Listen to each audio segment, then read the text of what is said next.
Queridos, nós vamos continuar olhando para as Escrituras, a palavra de Deus, Gálatas capítulo 6. Nós estamos quase no finalzinho aí da carta aos Gálatas. Tem sido um grande desafio para nós. Deus tem usado o servo Paulo durante toda a história da igreja, através das suas cartas, e exortado as igrejas, tanto do seu tempo como dos nossos dias. E tem sido um grande desafio. Palavras difíceis, palavras duras, que chamam a atenção de cada um de nós. A pregação de hoje, o tema é Plante o Bem. Gálatas capítulo 6, de 6 a 10. Plante o bem. Martha Berry era uma senhora com uma visão de ajudar as crianças pobres. Ela começou uma escola para crianças pobres. Ela não tinha livros, não tinha local para abrigar as crianças e não tinha dinheiro. Mas ela tinha um sonho. Ela foi até Henry Ford, conhecido, aquele que inventou, que fez a sua primeira frota de carros, ou grande produção de carros. Até hoje conhecemos a Ford.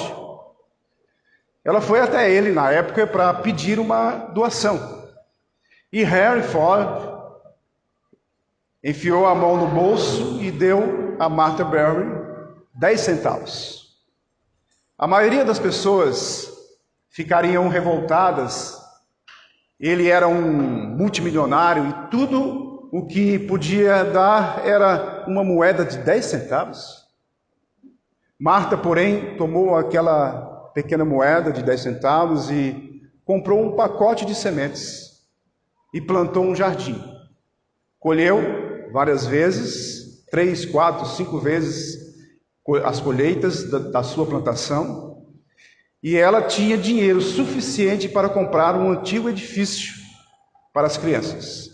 Ela voltou ao Sr. Ford e disse: olha o que seu centavos fez. O homem ficou tão impressionado que doou $1 milhão para Berry School. Na lei da semeadura, eu acho interessante porque eu não tive o privilégio de participar de uma lavoura, de pegar na enxada e cavar a terra e plantar a semente, como talvez muitos de vocês, alguns de vocês tiveram. Mas eu sei que meu pai teve esse privilégio de plantar e depois regar e depois ver a planta aparecer. Obrigado. O fruto daquilo que foi trabalhado. Mas na lei da semeadura, irmãos, precisamos ter em mente que hoje colhemos o fruto da semente plantada ontem. Estamos semeando o que iremos colher amanhã. John Stott diz que o autocontrole é, antes de tudo, o controle da mente. O que semeamos na mente, colhemos em nossas ações. O que você tem colhido ao longo dos anos de sua vida cristã? Você está colhendo bons frutos? Se plantou sementes boas. Você está colhendo maus frutos?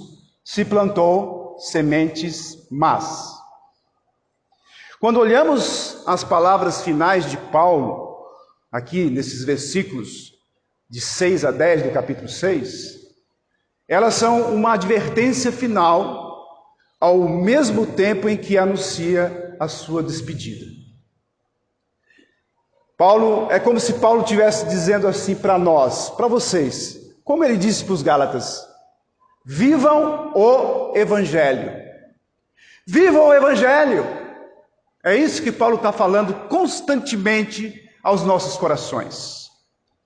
Qual a importância de saber plantar e de plantar o bem? Vamos para Gálatas, capítulo 6. Vamos ler dos versos 6 a 10. Gálatas 6, de 6 a 10. Diz assim a palavra do nosso Deus: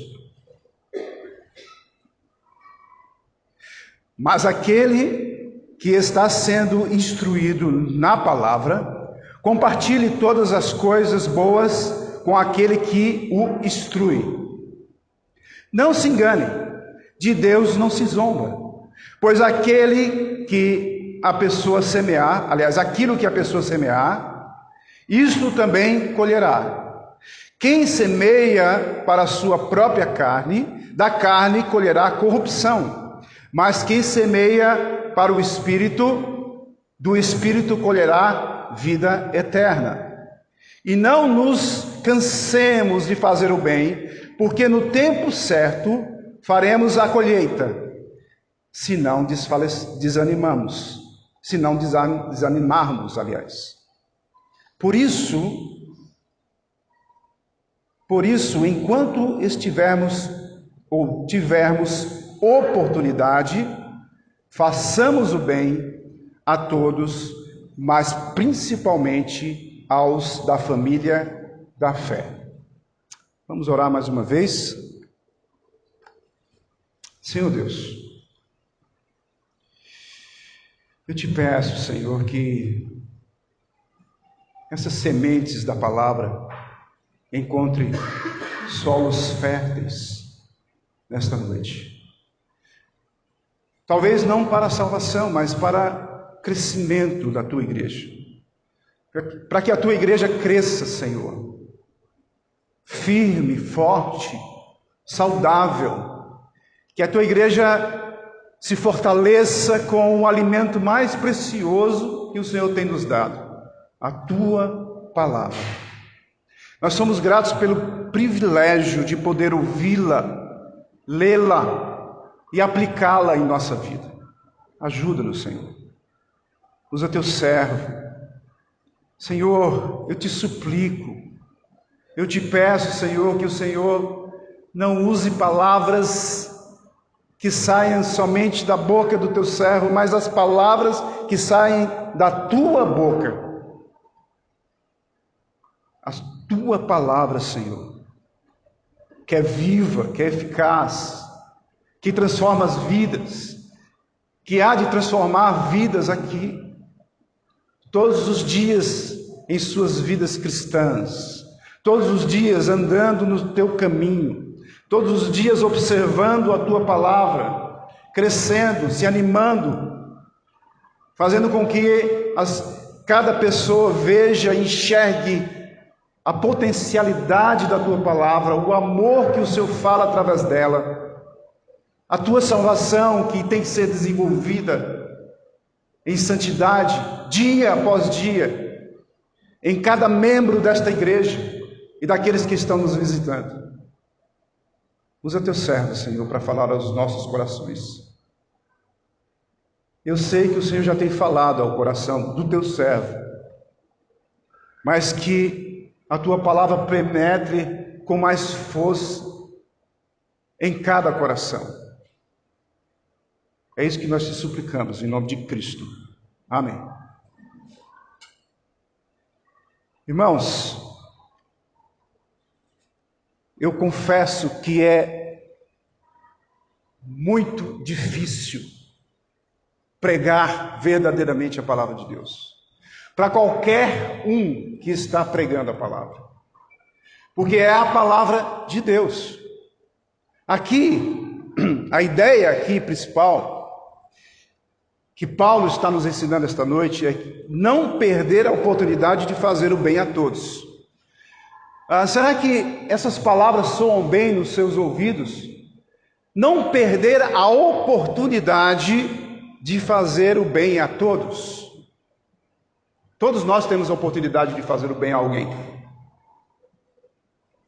E qual o propósito hoje para as nossas vidas, pela palavra que vai ser pregada hoje?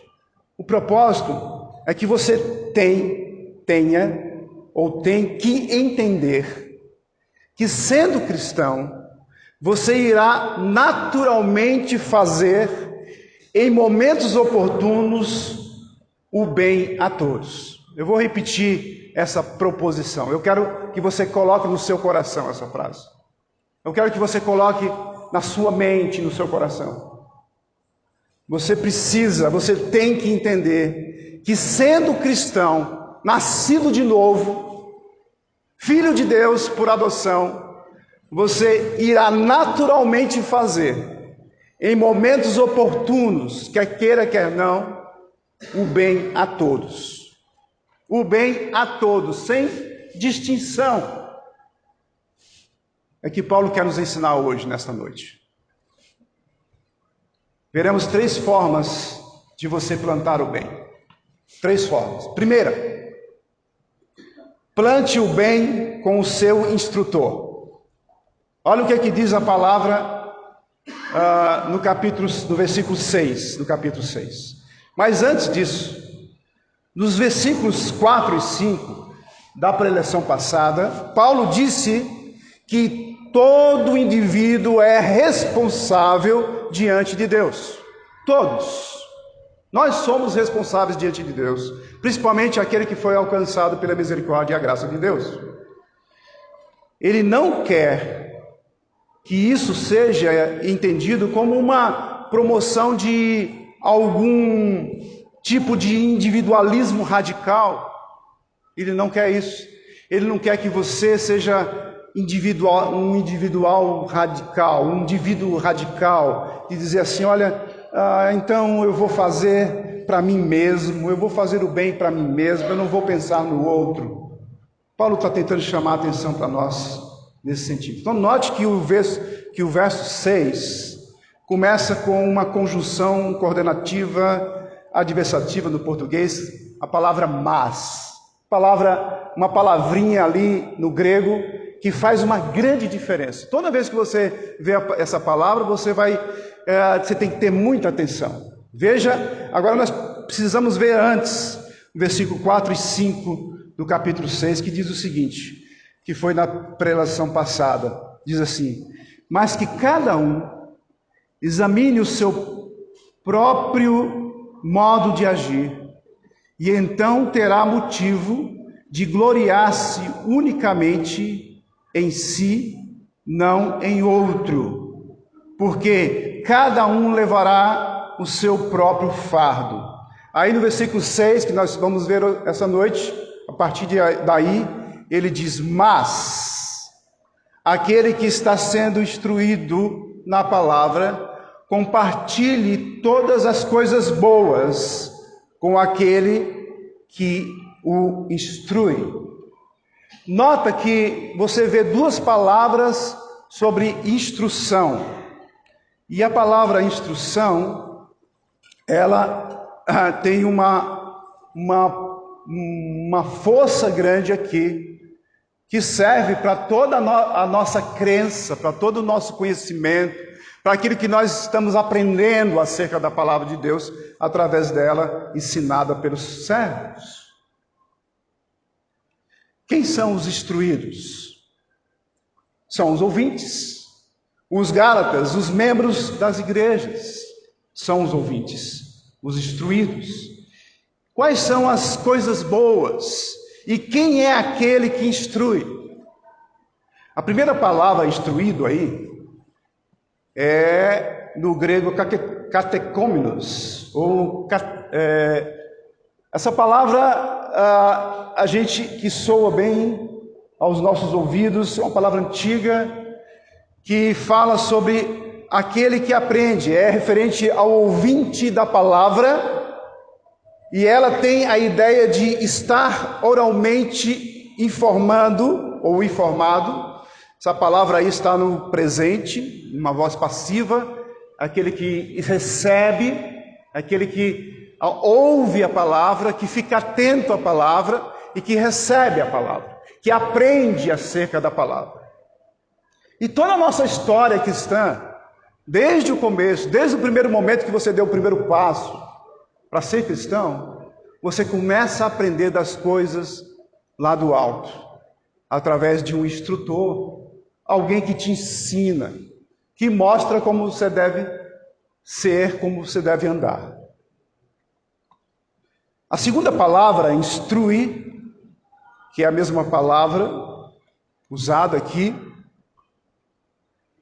no original, ela se refere ao pastor, ao mestre, aquele que ensina oralmente a palavra. E essa palavra está no presente, na voz ativa, lógico. É aquele que está se esmerando, que está falando aos ouvintes. Paulo fazia isso. Os pastores, mestres, devem fazer isso hoje. E Paulo está nos chamando a atenção nesse sentido. O que ele quer dizer com isso? Quando ele diz participante, olha aí o versículo 6, participantes ou participantes. Essa palavra aí é koinonel ou koinonia, e a gente conhece essa palavra de koinonia, que é comunhão, é estar junto, é estar ali ouvindo, sendo instruído, sendo animado pela palavra. É uma comunhão intensa, tem a ideia de tornar-se um companheiro, uma comunhão. Participante de todas as coisas boas, no sustento material do pastor mestre. Na realidade, a ideia é essa. Paulo está nos ensinando que você tem que participar, você tem que ter comunhão com aquele que te instrui e suprir toda a necessidade. Parece que eu estou passando ou puxando a sardinha para mim mesmo. Mas não, eu estou dizendo o que está aqui, inserido na palavra. Paulo está chamando a atenção dos Gálatas para olhar para ele, para cuidar dele, para ver que ele tem uma importância grande para eles, porque ele os ensinou, ele se esmerou. E Paulo está chamando a atenção. Nós vimos isso um pouco, do cuidado que devemos ter com os pastores mestres. Entende isso? Nós falamos um pouco da nossa congregação. E o cuidado que nós devemos ter com aquele que instrui. Ele tem que estar preparado, ele tem que estar suprido. Ele precisa das atenções. Senão ele não consegue fazer o trabalho que foi incumbido a ele. Que foi o propósito de Deus para ele. E Paulo chama a atenção para nós hoje, chamando a atenção aos Gálatas. Olha, vocês precisam participar e colocar para que estes mestres, pastores, participem de todas as coisas boas no seu sustento material, não só espiritual, material. Ame aquele que lhe instrui, ame-o, porque ele está tentando mostrar para vocês o caminho mais importante da sua vida. É isso que Paulo está dizendo. Ame aquele que lhe instrui, a fim de evitar o auto-engano.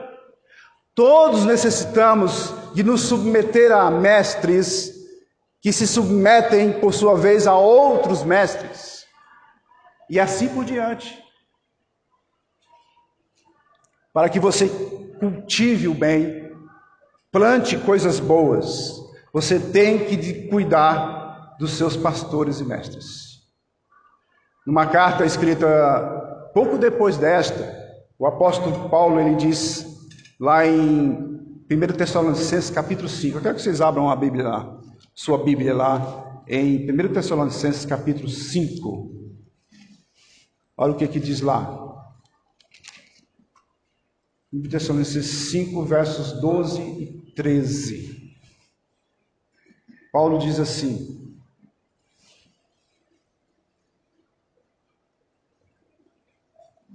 irmãos, 1 Tessalonicenses 5, 12 e 13.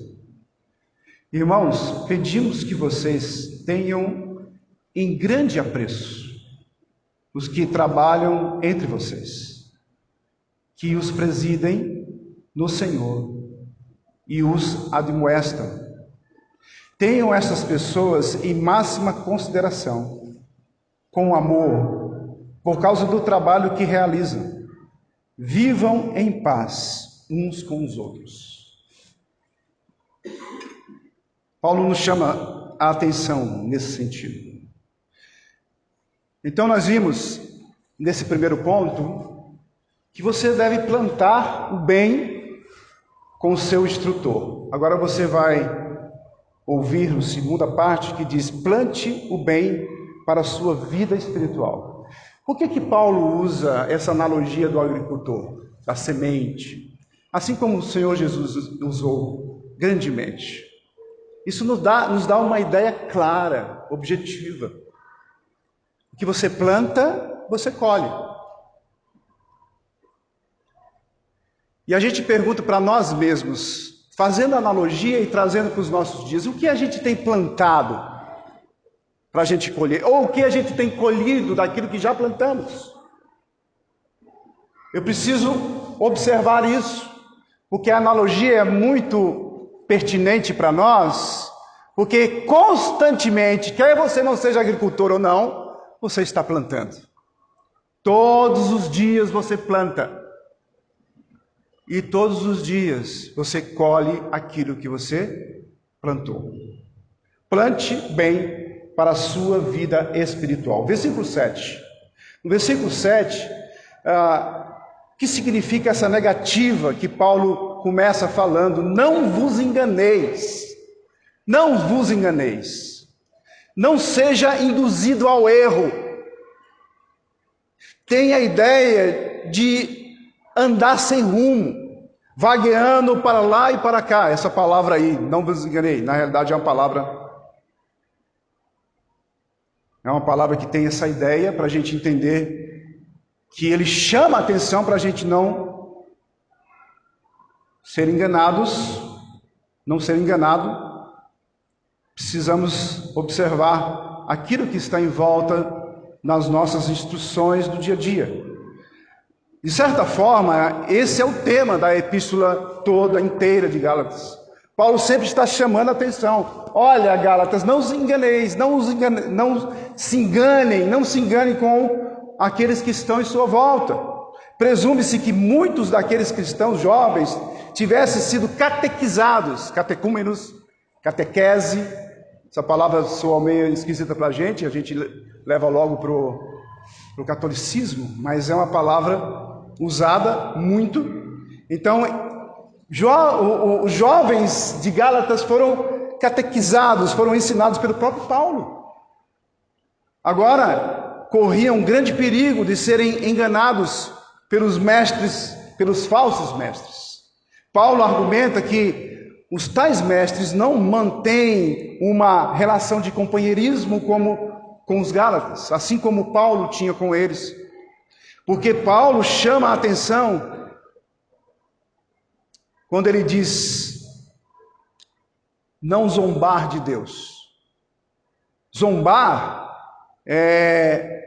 tem a ideia de você empinar o nariz, andar de nariz empinado. Essa é a ideia da palavra aí no grego zombar, andar de nariz empinado. É como se você dissesse assim: eu não tenho nada a ver com isso, eu faço o que eu quero da minha vida. Ele anda de nariz empinado, achando que tem o controle da sua própria vida. Paulo está nos ensinando que nós não devemos zombar de Deus. Por quê? Ele responde com uma conjunção. Ele diz: pois, no versículo 7 ele diz: pois, aquilo que o homem plantar, aquilo que o homem estender, espalhar, disseminar, ele colherá. Paulo quer que consideremos pelo menos dois aspectos. Primeiro, o que quer que você semeie, será o que colherá. Isso é óbvio. Se lançar a semente de tomate na terra, não obterá milho. Isso é óbvio. Não importa o quanto deseje que o milho cresça, vai crescer tomate. Segundo, o que quer que você semeie, você haverá de colher. Mesmo que a semente fique no solo sem produzir nenhum efeito aparente, você não consegue ver por longo tempo, mas ela brotará. Se você leva para o sentido de plantar aquilo que você colhe. Tá, mas a gente está pensando em plantar uma planta mesmo, colocar ali a sementinha. Tá? Vai ter planta que não vai vingar, lógico.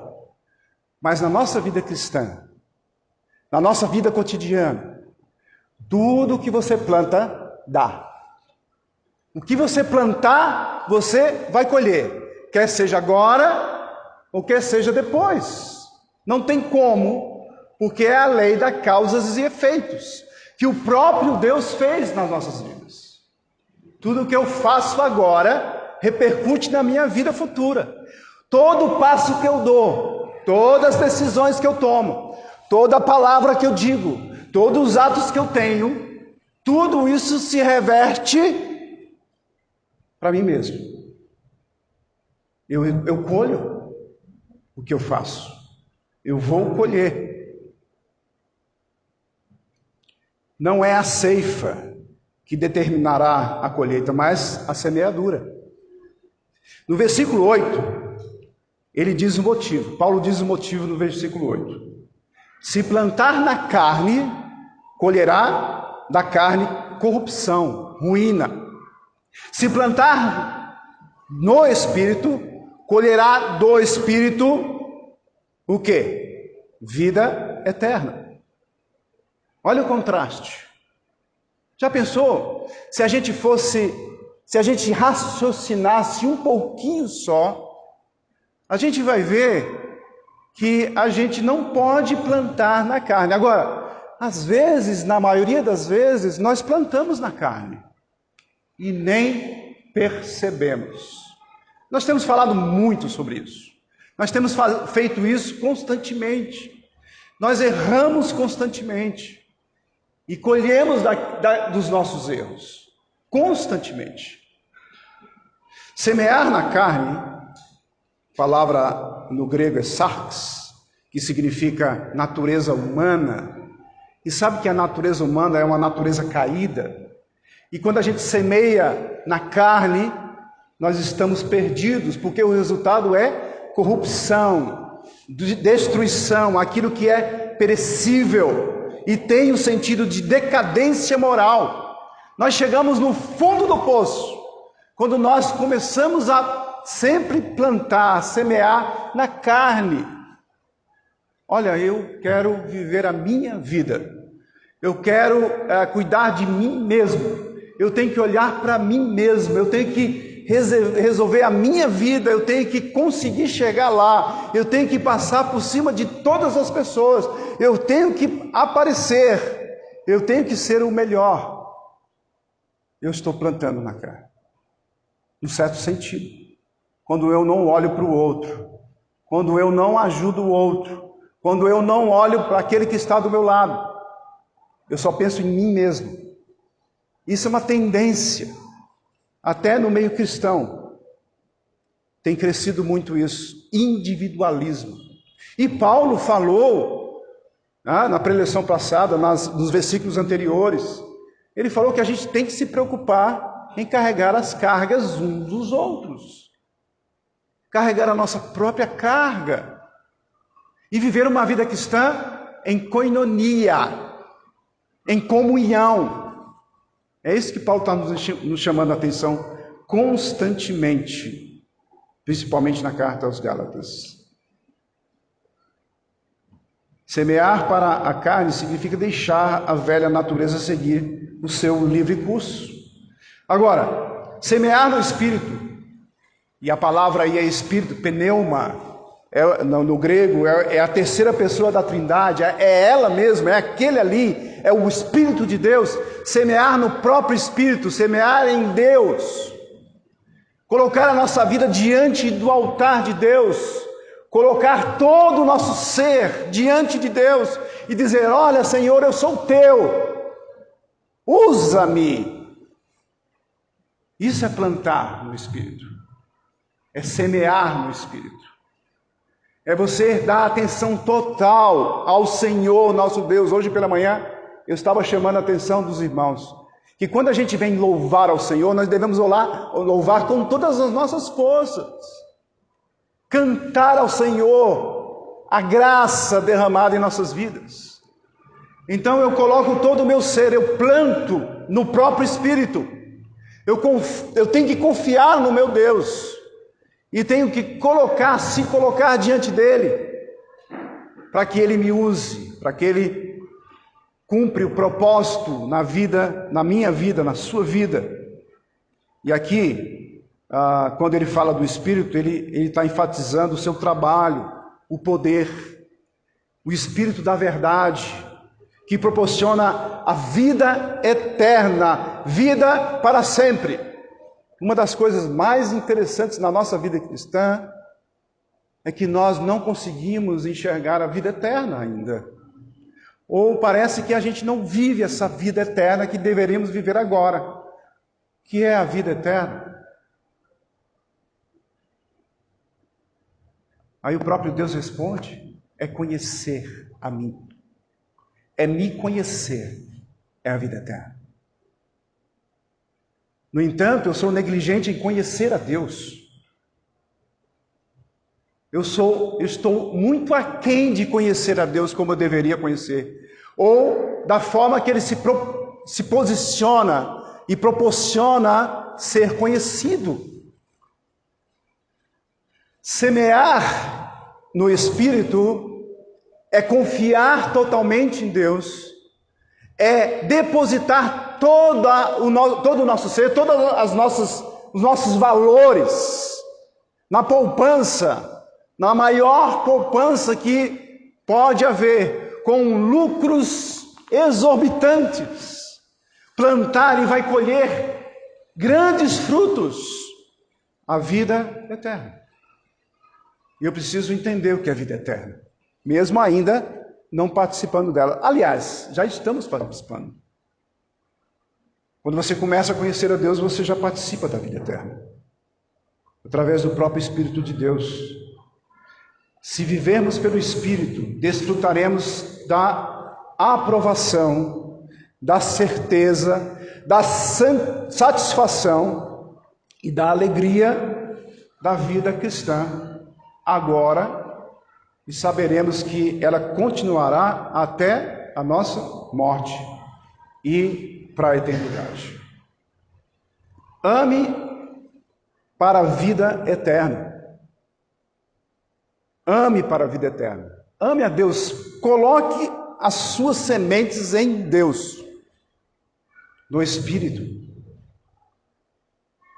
Nós vimos que você deve plantar o bem com seu instrutor. Segundo, você deve plantar o bem para a sua vida espiritual.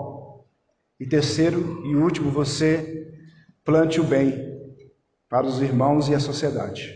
Olha o versículo 9.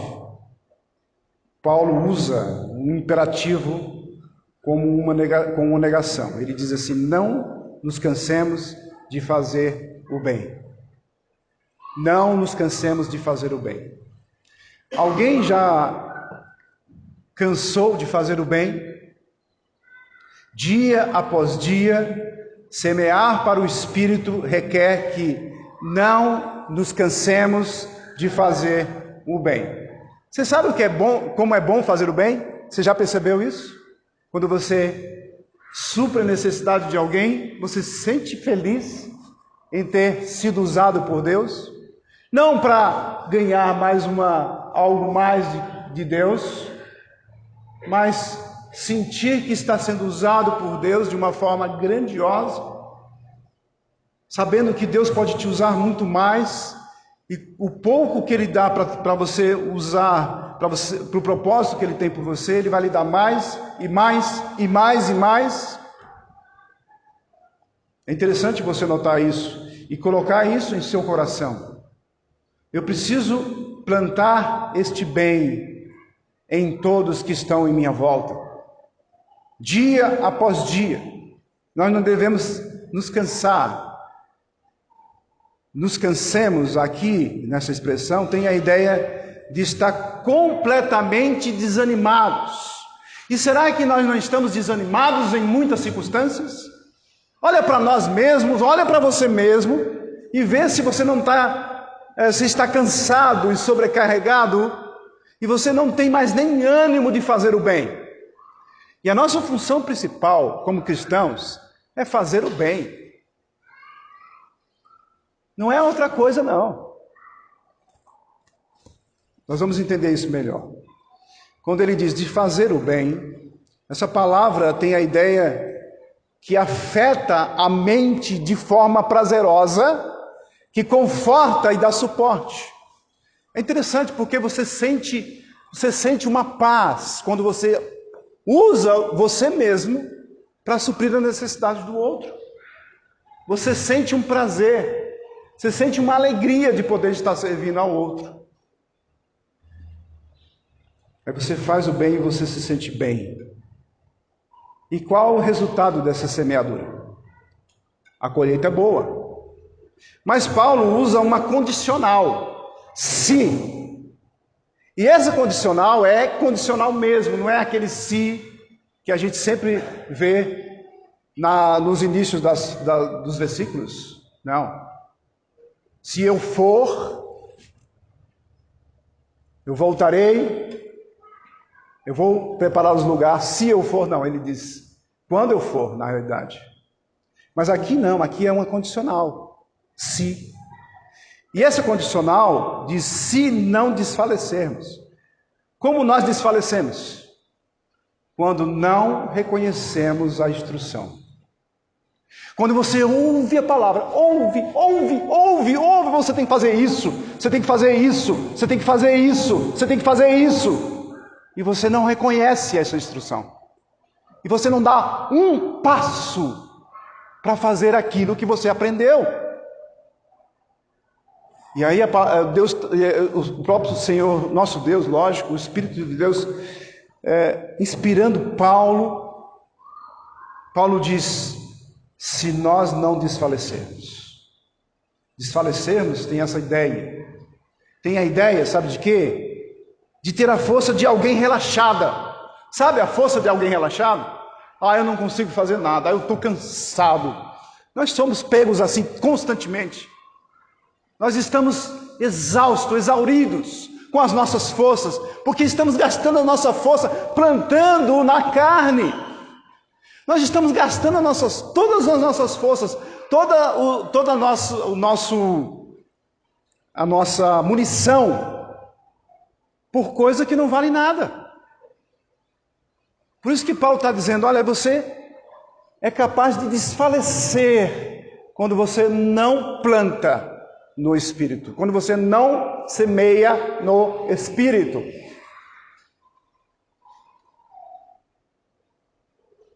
Você tem uma força de alguém relaxado. Quando não participamos das coisas boas reciprocamente. Sabe as coisas boas reciprocamente? Recíproco. É como se eu estivesse comendo um sanduíche no McDonald's, sentado em uma mesa, encostado numa janela de vidro, com batata frita e Coca-Cola, e um adolescente, uma criança, fica na frente do vidro, ali, e você está aqui sentado, comendo com muito gosto, para quem gosta de sanduíche, se deliciando pelo sabor, comendo as batatas fritas, bebendo a Coca-Cola tão saudável, e aquele jovem fica olhando para você com um ar de pidão, faminto, porque não comeu nada naquele dia, e você só olha para ele, e você termina de comer, e paga e vai embora, ou paga antes, né? Depois vai embora. Parece que nós somos assim. Perceba, você pode dizer, mas eu não tenho nada para dar, foi o último dinheiro que eu gastei ali no sanduíche. O que você pode fazer com o seu sanduíche? Você pode repartir pela metade e dar. Será que isso é tão difícil para nós hoje, nos nossos dias? Tá, mas isso vai resolver o problema da criança, do adolescente? Não. Talvez não resolva, não, lógico. Mas esse é só um pequeno exemplo da nossa vida cristã. Porque nós precisamos participar das coisas boas reciprocamente. Eu preciso participar das coisas boas reciprocamente. Eu não posso ficar só colocando para mim mesmo só todas as coisas boas. No versículo 10, ele diz que devemos sempre aproveitar as oportunidades de fazer coisas boas a todos, especialmente para os da família cristã. Oportunidade aqui é tempo, no grego é kairos. Então essa oportunidade é um tempo que é o próprio tempo de Deus, é a oportunidade. É o período de tempo limitado, é aquele tempo que você tem que aproveitar. Eu não posso deixar passar.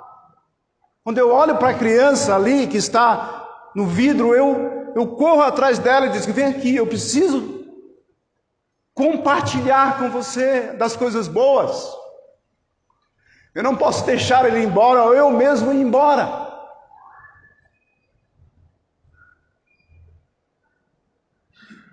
O bem que conforta e dá suporte aos que precisam. Quem precisa? Quem é que precisa?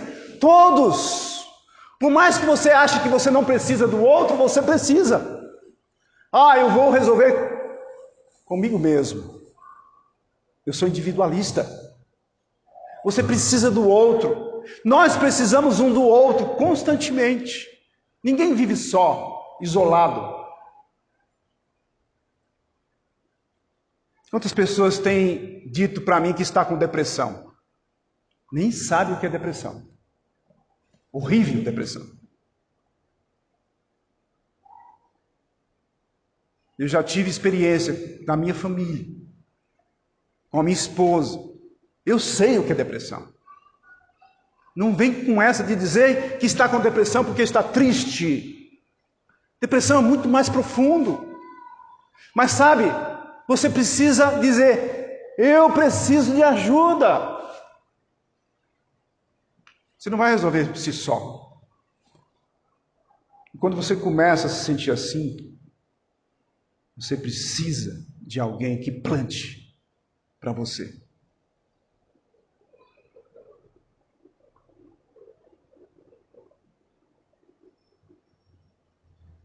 O bem que conforta e dá suporte aos que precisam, todos.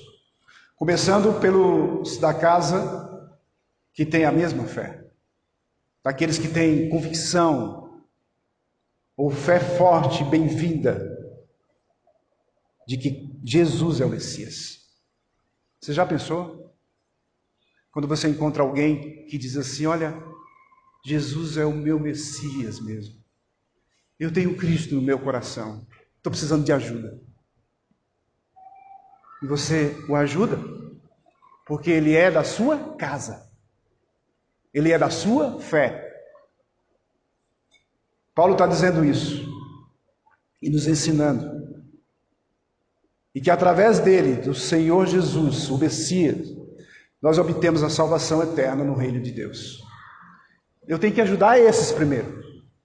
Mas quando eu tiver suprido a necessidade desses, aí eu tenho que ir mais além. Não é só deles, não. Às vezes a pessoa pensa que é só da casa. Mas não é só isso. E hoje, nos nossos dias, nem da casa mais. Não é verdade? É verdade, irmãos. Nem da casa mais. Porque a gente olha para a palavra, a gente vê a palavra tocando e exaltando as nossas vidas, chamando a atenção constantemente, diz: olha, você está errado nisso, olha, acorde, me obedeça. Jesus está dizendo: me obedeça. Se você me obedecer, todas as coisas que você pedir para ao Pai, Ele concederá. Mas eu não obedeço e ainda quero do Pai. Senhor, eu estou passando por tanta dificuldade. Oh, Senhor, me ajude nisso, nisso e nisso.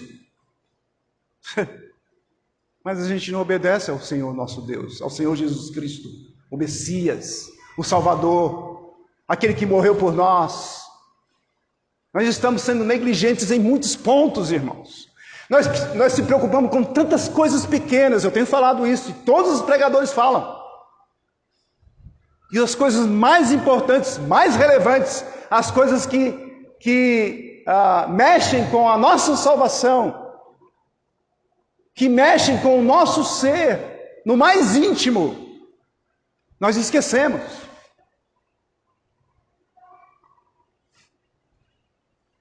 E o Senhor está nos ensinando e nos chamando a atenção constantemente, dia após dia. Ame as oportunidades de fazer o bem. Comece pelos irmãos da igreja. Ame a Deus e plante. Isso é amplo e abrangente em sua simplicidade. Amplo e abrangente. Às vezes nós queremos ser tão profundos na teologia, mas nós esquecemos da simplicidade do Evangelho.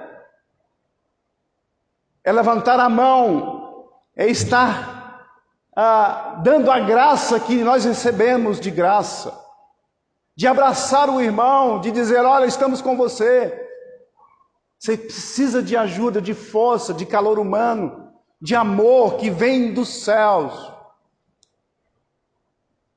Esquecemos dessas coisas, dessa simplicidade. Primeiro, mostra que a vida cristã não são reuniões, programas, eventos, mas fazer o bem à pessoa que está na sua frente, dando-lhe o que for melhor para ela.